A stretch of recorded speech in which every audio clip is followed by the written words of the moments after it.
यह मध्य प्रदेश है साहब, यहां जो हो जाए वो कम ही है। तभी तो 2016-17 और 17-18 में मध्य प्रदेश राज्य पर्यटन विकास निगम के परिवहन विभाग में हुए घोटाले की जांच करने के बाद दोषियों के सामने आने पर भी आज तक कई सालों बाद भी इस पर कार्रवाई नहीं हुई। शायद मध्य प्रदेश राज्य पर्यटन विकास निगम के अधिकारी कार्रवाई करने के लिए किसी विशेष घड़ी का इंतजार कर रहे हैं या इस मामले को लटकाने में लगे हुए हैं। सबसे बड़ी बात तो यह है कि इस मामले की पहली रिपोर्ट से लेकर आखिरी रिपोर्ट तक में परिवहन शाखा में बिलों को लेकर भ्रष्टाचार होना पाया गया, जिसमें रिपोर्ट के बाद एक्शन लेने के लिए भी कहा गया। लेकिन आज दिनांक तक इस पर हर बार की तरह कोई कार्रवाई नहीं की गई, बस मामले को उलझाया और झुलाया रखा गया। वहीं जांच अधिकारियों के द्वारा यह भी कहा गया कि यह मामला सिर्फ 1 या 2 साल का नहीं बल्कि पिछले कई सालों का भी हो सकता है, जिससे घोटालों की राशि भी बढ़ सकती है।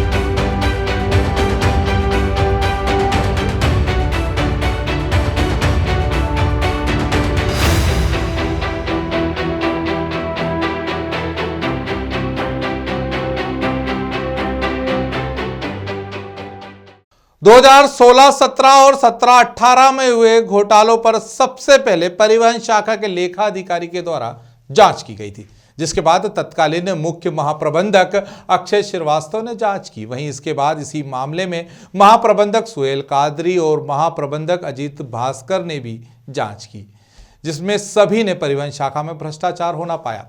लेकिन प्रश्न यहां यह उठता है कि 2016-17 और 17-18 में हुए घोटाले पर जब तत्कालीन मुख्य महाप्रबंधक अक्षय श्रीवास्तव ने जांच कर ली थी, तो फिर वरिष्ठता में उनसे नीचे महाप्रबंधक सुहेल कादरी और महाप्रबंधक अजीत भास्कर से जांच क्यों करवाई गई, जबकि तत्कालीन मुख्य महाप्रबंधक अक्षय श्रीवास्तव ने अपनी जांच में सभी पहलुओं को स्पष्ट रूप से सामने रख दिया था और निष्कर्ष भी निकाल कर दे दिया था।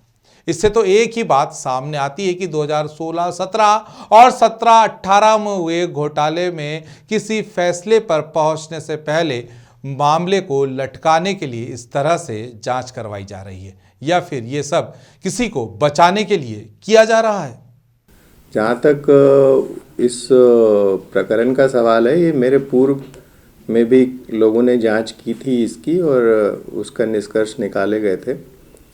फिर जब मैं वहाँ लगभग 6 महीने मैं मध्य प्रदेश पर्यटन विकास निगम में एज ए CGM पदस्थ था, तो उस समय मुझे ये जांच दी गई थी।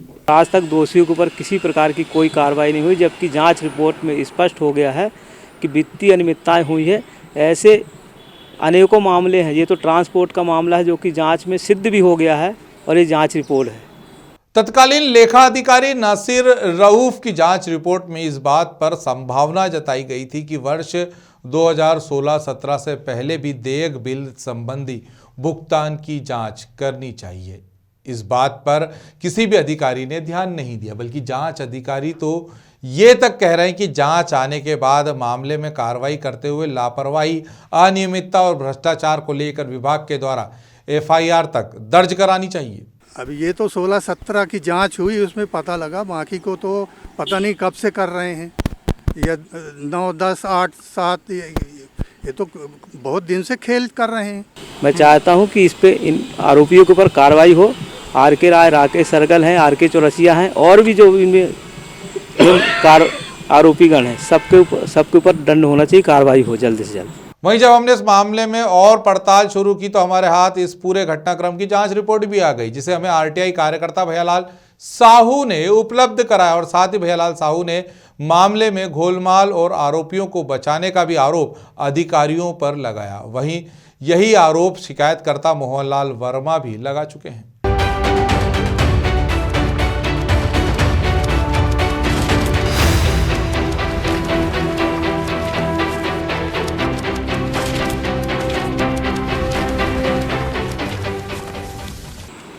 मुझे ये आरटीआई की जो जांच रिपोर्ट है, किसी निगम के शुभचिंतक ने पूरी की पूरी जांच रिपोर्ट मेरे निवास स्थान पर छोड़ गया और मैंने इसके लिए पत्र भी लिखा है प्रबंध संचालक महोदय को कि मेरे पास ये जांच रिपोर्ट मौजूद है, इसे आप सूचना के अधिकार से मुझे सर्टिफाई कापी दिलाएं ताकि मैं इसके दंडात्मक कार्रवाई कर सकूं। लेकिन प्रबंध संचालक उसमें भी सहयोग नहीं कर रहे हैं। इससे स्पष्ट होता है कि प्रबंध संचालक भ्रष्टाचारियों का साथ दे रहे हैं, उनका सहयोग दे रहे हैं, भ्रष्टाचार को बढ़ावा दे रहे हैं। प्रबंध संचालक द्वारा कोई ऐसा कार्य उनके ऊपर खिलाफ कार्रवाई नहीं की गई। इससे कर्मचारी हड़ताल भी किए, फिर भी कुछ नहीं किया। मेरा खुद ट्रांसफ़र कर दिए वहाँ से कि ये यहाँ नेतागिरी करता है, इसको बाहर कर दो।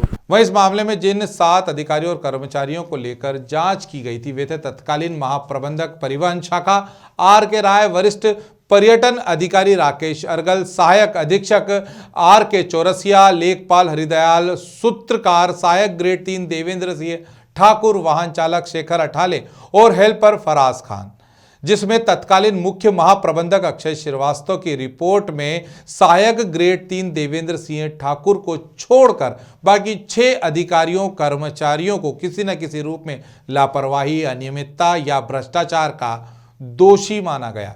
वहीं अपनी जांच में महाप्रबंधक अजीत भास्कर ने भी आरोपों को सही माना। इन दोनों जांच रिपोर्ट में स्पष्ट लिखा गया था कि किस व्यक्ति ने क्या किया और कितना इस घोटाले में दोषी है।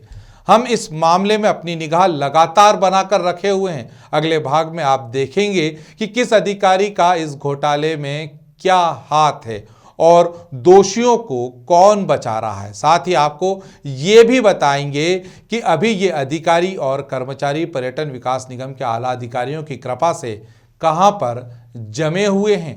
बस आप देखते रहिए ग्रामीण भारत टीवी। खबरों में बने रहने के लिए ग्रामीण भारत टीवी को सब्सक्राइब कीजिए और बेल आइकॉन दबाना ना भूलें।